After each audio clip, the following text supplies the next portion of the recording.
Have you ever felt like you were losing your mind? Have you ever felt like you were losing your mind? Like your memories were betraying you, your perceptions were skewed, and your very sanity was slipping away? Imagine a world where someone systematically dismantles your reality, piece by agonizing piece, until you no longer trust your own thoughts, feelings, or experiences. This isn't a scene from a psychological thriller. It's the chilling reality of gaslighting, an insidious form of manipulation that can leave its victims questioning everything they once held true. Today, we delve deep into the dark corridors of gaslighting, uncovering what it is, how it operates with devastating precision, the profound damage it inflicts, and most importantly, the path to reclaiming your mind and your life.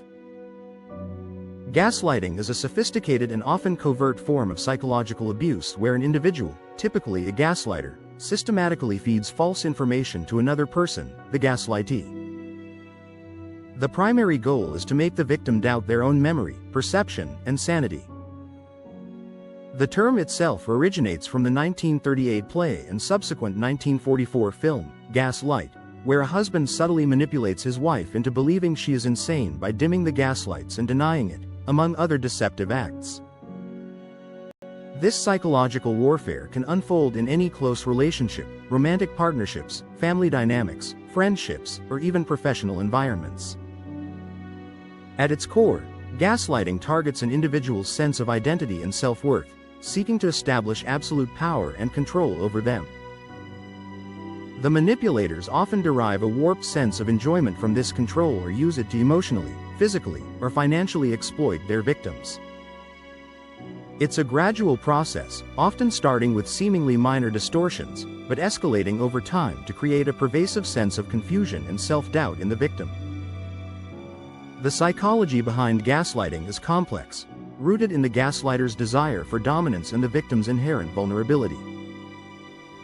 Gaslighters often exhibit traits associated with personality disorders, particularly narcissistic personality disorder and psychopathy.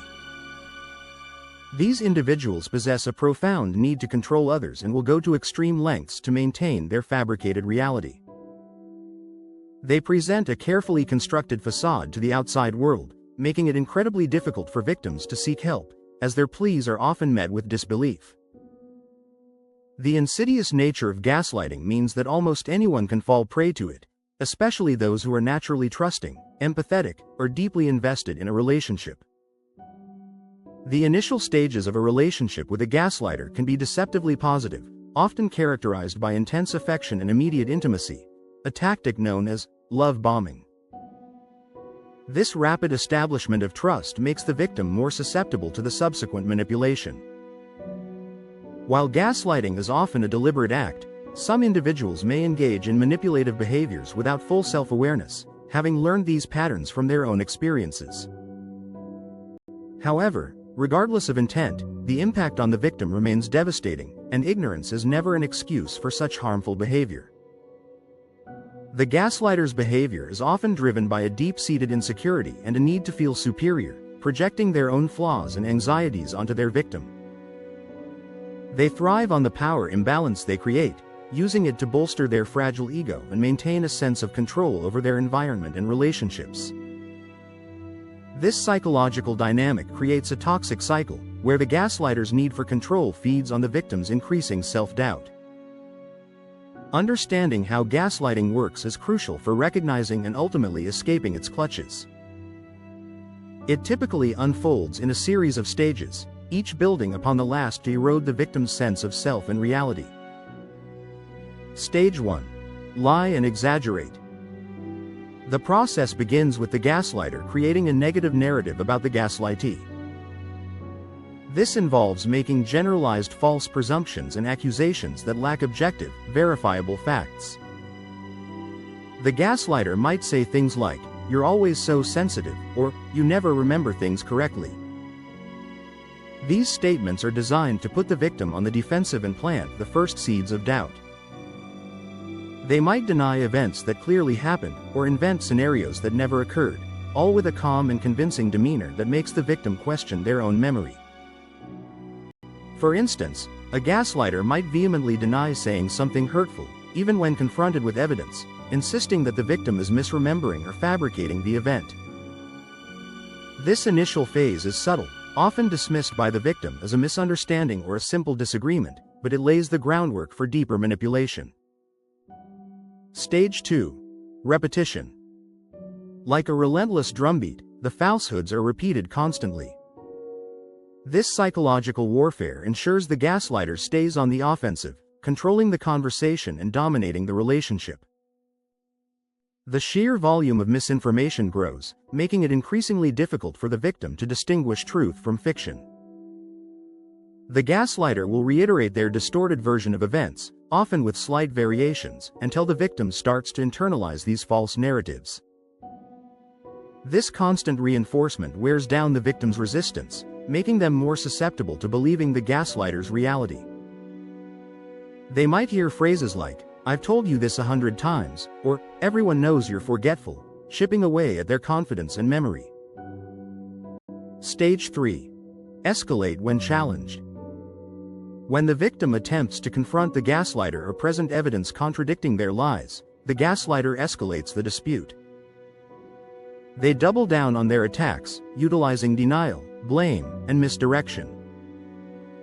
They might accuse the victim of lying or being delusional, further sowing confusion and making the victim feel as though they are the one at fault. This escalation can involve emotional outbursts, feigned outrage, or even turning the tables by accusing the victim of gaslighting them. The gaslighter might say, "You're trying to confuse me," or "Why are you always trying to make me out to be the bad guy?" This tactic is designed to overwhelm the victim, making them retreat and doubt their initial challenge. The goal is to shut down any attempt at rational discussion and maintain the gaslighter's control over the narrative. The victim, already feeling disoriented, often backs down to avoid further conflict, inadvertently reinforcing the gaslighter's power. Stage 4. Wear out the victim. The constant barrage of lies, accusations, and emotional manipulation eventually takes its toll. The victim becomes discouraged, resigned, pessimistic, fearful, and debilitated. They begin to question their own perception, identity, and reality, feeling as though they are losing their grip on sanity.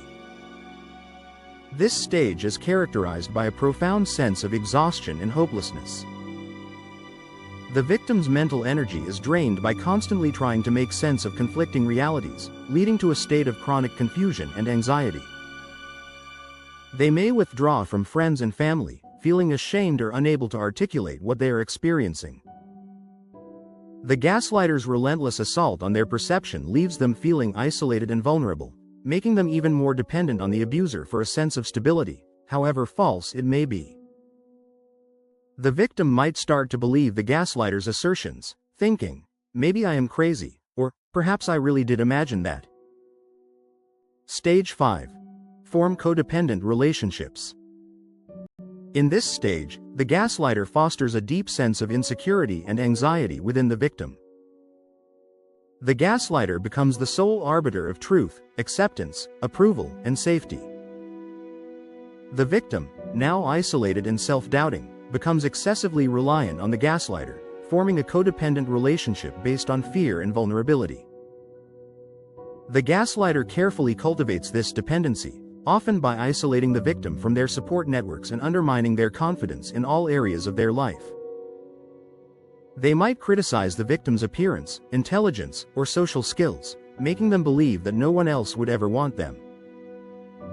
This creates a powerful bond of fear and obligation, where the victim feels trapped and unable to leave.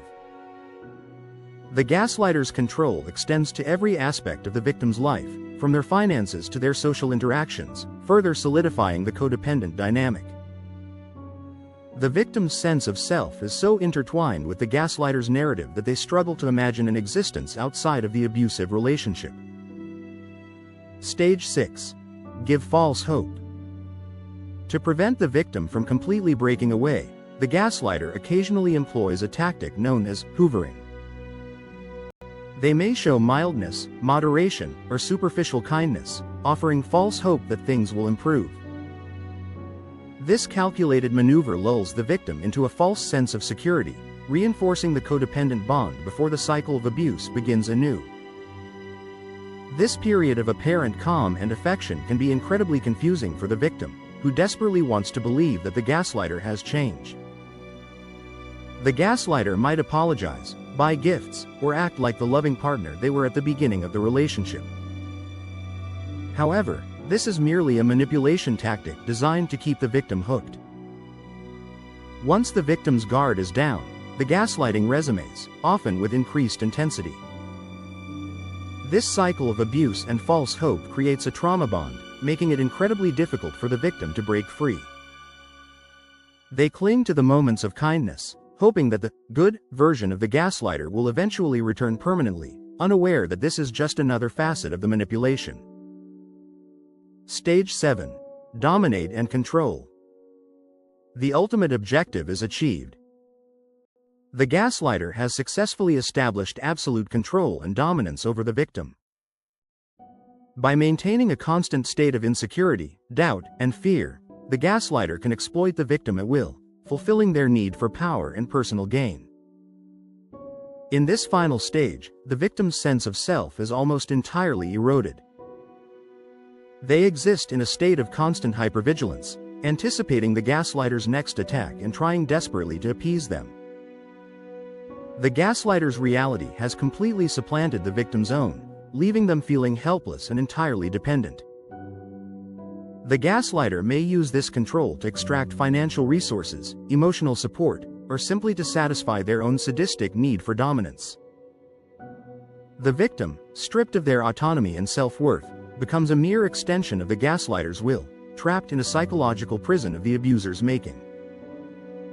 The long-term damage inflicted by gaslighting is profound and far-reaching. It is not merely a temporary state of confusion, it is a systematic dismantling of a person's psychological foundation. Victims often experience a severe erosion of self-trust, identity, and self-worth. They may struggle with chronic anxiety, depression, and even post-traumatic stress disorder, PTSD. The constant invalidation of their reality leaves them feeling isolated and suspicious of others, making it incredibly difficult to form new, healthy relationships. The psychological toll can also manifest physically, with victims experiencing stress-related symptoms such as headaches, fatigue, and sleep disturbances. The experience of being gaslighted can be so devastating that some individuals may never want to engage in a close relationship again, fearing a repeat of the trauma. The lingering effects of gaslighting can persist long after the relationship has ended, as the victim struggles to rebuild their shattered sense of self and learn to trust their own perceptions once more. The trauma of having one's reality systematically denied can lead to a profound sense of disorientation and a deep-seated fear of being manipulated again. This can manifest as hyper-independence, where the victim refuses to rely on anyone else, or as a constant need for external validation, as they struggle to trust their own judgment. The journey to healing is often long and arduous, requiring a fundamental rewiring of the victim's cognitive and emotional responses. However, the story does not end in despair. Recovery from gaslighting is possible, though it requires immense courage, self-compassion, and support. The first and most crucial step is recognizing the signs of gaslighting. Acknowledging that the manipulation is occurring and that it is not your fault is a powerful act of defiance against the gaslighter's narrative. This realization often comes as a profound shock, but it is the necessary catalyst for change. Once the abuse is recognized, breaking free becomes the next imperative. This often involves setting firm boundaries and, in many cases, going completely no contact with the abuser. Disengaging from the source of the manipulation is essential for creating a safe space to heal. This can be incredibly difficult, especially if the gaslighter is a family member or long-term partner, but it is a vital step in reclaiming one's autonomy. It requires a steadfast commitment to one's own well-being and a refusal to engage in the gaslighter's distorted reality. Rebuilding self-trust is a central component of recovery. Victims must learn to validate their own perceptions, feelings, and memories. This can be achieved through practices such as journaling, which provides a tangible record of events and emotions, helping to counter the gaslighter's distortions. By documenting their experiences, victims can create an objective record that they can refer back to when doubt creeps in. Seeking professional support is also vital. Therapists who specialize in emotional abuse and trauma can provide invaluable guidance, helping victims navigate the complex emotions associated with gaslighting and develop healthy coping mechanisms. Therapy offers a safe and validating environment where victims can explore their trauma, challenge the gaslighter's false narratives, and begin to rebuild their sense of self. Support groups, whether in person or online, offer a sense of community and validation, reminding victims that they are not alone in their experiences. Connecting with others who have survived similar abuse can be incredibly empowering, providing a shared understanding and a network of support. Reclaiming one's identity is the final, ongoing phase of recovery. It involves rediscovering passions, interests, and values that may have been suppressed or forgotten during the abusive relationship. It is a journey of self-discovery and empowerment, where the victim slowly rebuilds their sense of self-worth and learns to trust their own voice once again. This process requires patience and self-compassion, as the victim learns to navigate the world without the gaslighter's constant interference. It involves setting new goals, exploring new interests, and surrounding oneself with supportive and validating individuals. As the victim reclaims their identity, they begin to realize their own strength and resilience, emerging from the shadow of abuse with a renewed sense of purpose and self-assurance. The journey from the depths of gaslighting to the light of recovery is a testament to the resilience of the human spirit. It is a profound realization that your reality is valid, your feelings are justified, and your mind is your own. Gaslighting may attempt to extinguish your inner light, but it cannot destroy the fundamental truth of who you are. By understanding the mechanics of this insidious manipulation, recognizing its devastating impact, and embracing the path to healing, you can reclaim your reality and emerge stronger, wiser, and more empowered than ever before. Remember, the truth is not something that can be dictated by another, it is something you hold within yourself. Trust your instincts, honor your experiences, and never let anyone dim your light. The scars of gaslighting may remain, but they serve as a reminder of your incredible strength and your unwavering commitment to your own truth. You are not crazy, you are not alone, and you have the power to rewrite your own story.